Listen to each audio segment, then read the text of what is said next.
What's going on, everyone? Hope you like that intro. It just came to me. Anyways, so yeah, let's get back to some more movies, shall we?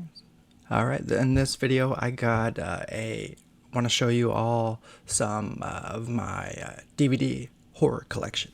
All right, let's get started. All right. First up, we have Critters Attack. Now, I don't know if any of you are big on this series, Critters. I know there's about 3 or 4 of them out there. But this is the last installment that came out. And I fairly enjoyed this one. I picked it up one day at my local Walmart. I think it was in one of those DVD bins. But nonetheless, it's not half bad. Cheap price, too. Next up, we have Zack Snyder's remake of George Romero's Dawn of the Dead. Now, I had the chance to see this in theaters when I was growing up, a teenager. And overall, I enjoyed it. I had a good time with this one. What stood out about the film was the zombies, and how the film transitioned over to wanting to have running zombies, be more physical and violent. Yeah, this really stood out to me in that way. Next up, I have a double feature of 1999's A House on Haunted Hill and House on Haunted Hill 2. Now, House on Haunted Hill, if you don't know, is a original film back it came out in the late 50s, early 60s, and it starred Vincent Price, who you may or may not know, starred in a bunch of films in the horror genre. Next up, we have directed by Frank Darabont, The Mist. Now, this one's excellent. If you haven't already seen or heard about it, it's based off of Stephen King's book, which I've also read. And what I'll say about this is it stays true. The film stays true to the book for the most part. I believe they changed up the ending. A lot of people dislike the ending. Yeah, I think in my opinion, it could have gone a different way than the final product. That's all I'll say about that. All right. Next up, we have 1993's Candyman. Now, this one, I've noticed within the past couple years, this has grown a even bigger fan base. Yeah, Tony Todd is excellent as Candyman. I love that the direction this film went in. It's not your typical slasher film. This is plays out as a psychological thriller. And yes, there is some gory scenes in it, here and there, but overall, that's not the big picture, and it's what I really like about this film. Next up, we have Lights Out.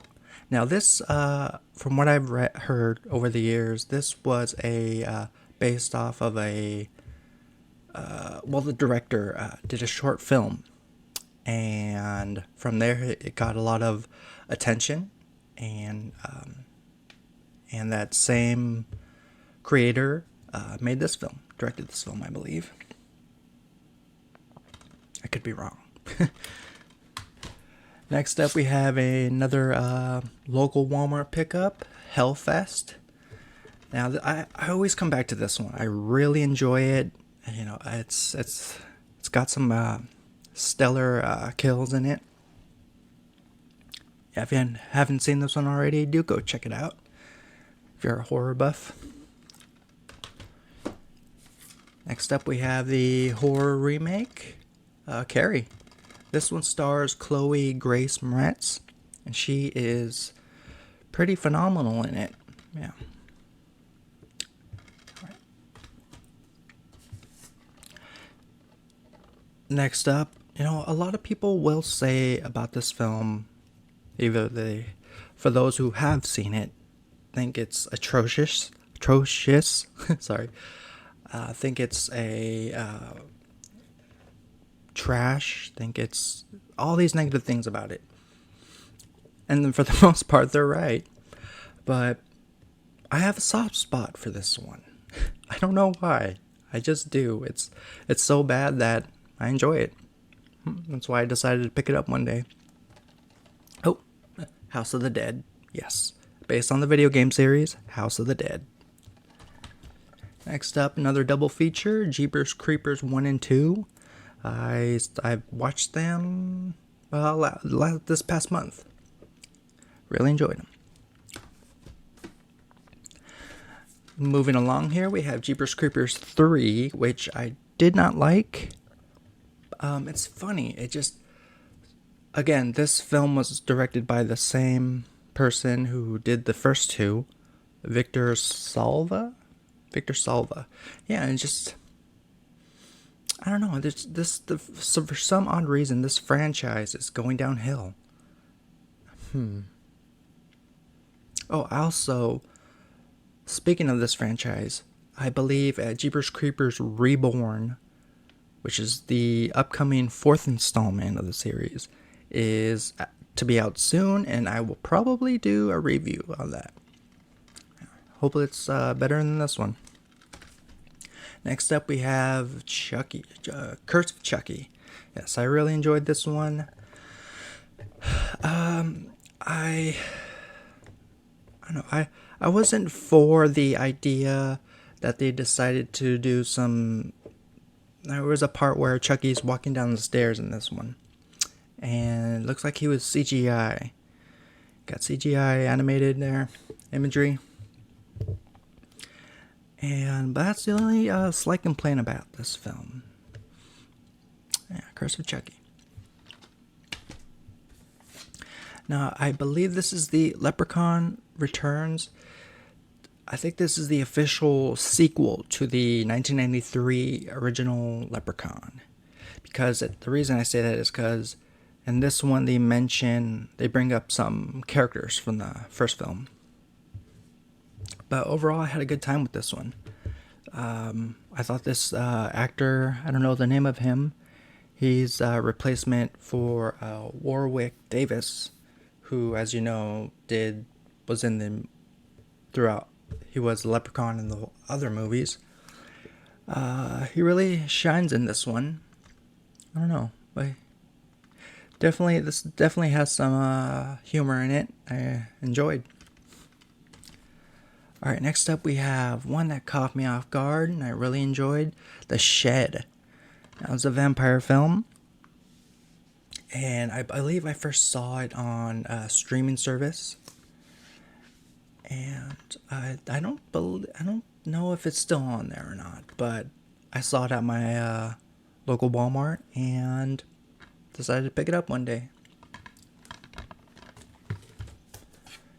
Next up we have Insidious Chapter 3. Now this one, I think this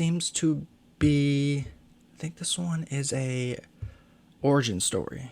This one is, meaning it took place before 1 and 2? Could be wrong. Another title in the Leprechaun series, Leprechaun Origins. Now this one, I like how well, first of all, WWE Productions was a part of this. And the film, I like that the film went in a different direction. It did its own thing. And it's what it came out to be, Leprechaun Origins. Alright, next up we have 1993's Leprechaun. In fact, I did a review of this, if you want to go check it out on my channel. Find out what I had to say about this one. Now, this film is based on a creepypasta that spread like wildfire at one point and was even made into a film or two. And it's Slenderman. I enjoyed this one. Next up, we have a triple feature of Halloween 6, The Return of Michael Myers, Curse of Michael Myers, I'm sorry, Halloween H2O, and Halloween Resurrection. I gotta love them. Next up, we have a remake of the 1980s movie Poltergeist. I don't know, I'm a sucker for this one as well. I enjoyed it. Next up, we have Ty West's X. So good, so good. If you haven't seen this already, well, don't see it with the kiddos, but do see this one. Also, I did a review of this film on my channel. Go check it out and see what I had to say about this one. And last but not least, we have Jack in the Box. Now, I had the privilege of seeing this on Amazon Prime. I believe it's still on there. I don't know, it just stuck with me after I watched it a couple times. Pretty darn creepy. And it's also a sequel as well. There's a sequel that came out. Alright guys, don't forget to like and subscribe. Look forward to more videos in this coming week. Alright, see you next time.